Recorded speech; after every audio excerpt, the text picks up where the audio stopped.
దేవునికి స్తోత్రం. మీ అందరికి నా వందనాలు. ఈరోజు మనం మత్తయి సువార్త 1వ అధ్యాయం చదువుకుందాం. ఓకే. అబ్రహాం కుమారుడకు దావీదు కుమారుడైన యేసుక్రీస్తు వంశవాళి.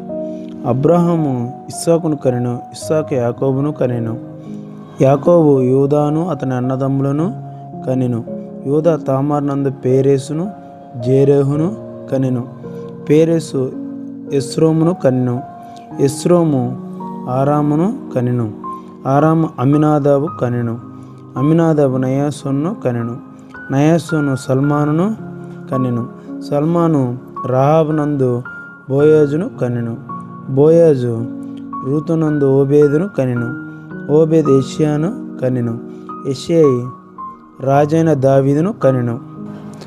ఉరియా భార్యగా నుండిన ఆమె యందు దావీదు సొలొమోనును కనెను,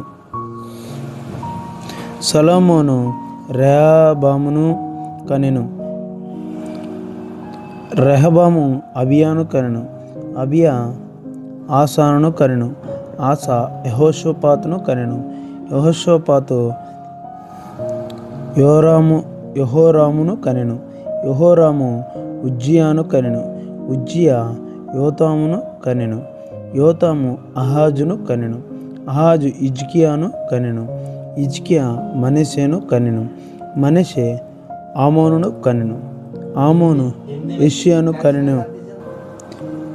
యూదులు బబులోనుకు కొనిపోబడిన కాలంలో యెషయా యెకొన్యాను అతని సహోదరులను కనెను.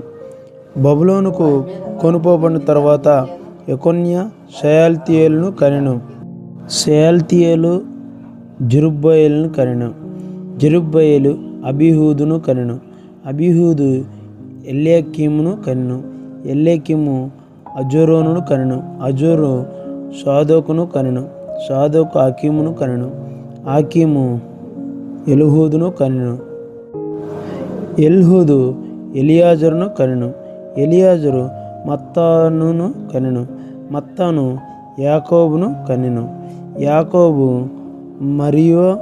మరియా భర్త అయిన యోసేపును కనెను, ఆమె యందు క్రీస్తు అనబడిన యేసు పుట్టెను.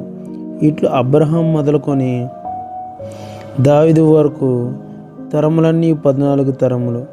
దావీదు మొదలుకొని యూదులో బబులోను కొనుపోబడిన కాలము వరకు 14 తరములు. బబులోను కొనుపోబడినది మొదలుకొని క్రీస్తు వరకు 14 తరములు. యేసుక్రీస్తు జనన విధం ఎట్లనగా, ఆయన తల్లి అయిన మరియా యేసునకు ప్రదానం చేయబడిన తర్వాత వారేకము కాకమునుపు ఆమె పరిశుద్ధాత్మ వలన గర్భవతి అయి ఉండెను. ఆమె భర్త అయిన యోసేపు నీతిమంతుడై ఉండి ఆమెను అవమానపరచునొల్లక రహస్యంగా ఆమెను విడనాడ ఉద్దేశించును.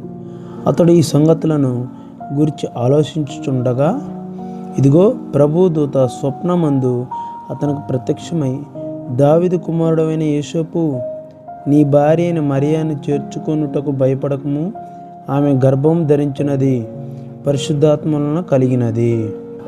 ఆమె యొక్క కుమారుని కనును, తన ప్రజలను వారి పాపముల నుండి ఆయనే రక్షించును గనుక ఆయనకు యేసు అని పేరు పెట్టింది. నన్ను ఇదిగో కన్యక గర్భవతి కుమారుని కన్నును, ఆయనకు ఇమ్మానుయేలు అని పేరు పెట్టుదురు అని ప్రభు తన ప్రవక్త ద్వారా పలికిన మాట నెరవేరినట్లు ఇదంతా జరిగెను. ఇమ్మానుయేలు పేరునకు భాషాంతరమును దేవుడు మనకు తోడని అర్థం. యోసేపు నిద్ర మేలుకొని ప్రభువు తనకు ఆజ్ఞాపించిన ప్రకారం చేసి తన భార్యను చేర్చుకుని ఆమె కుమారుని కను వరకు ఆమెను ఎరగకుండెను. అతడు ఆ కుమారునికి యేసు అని పేరు పెట్టెను.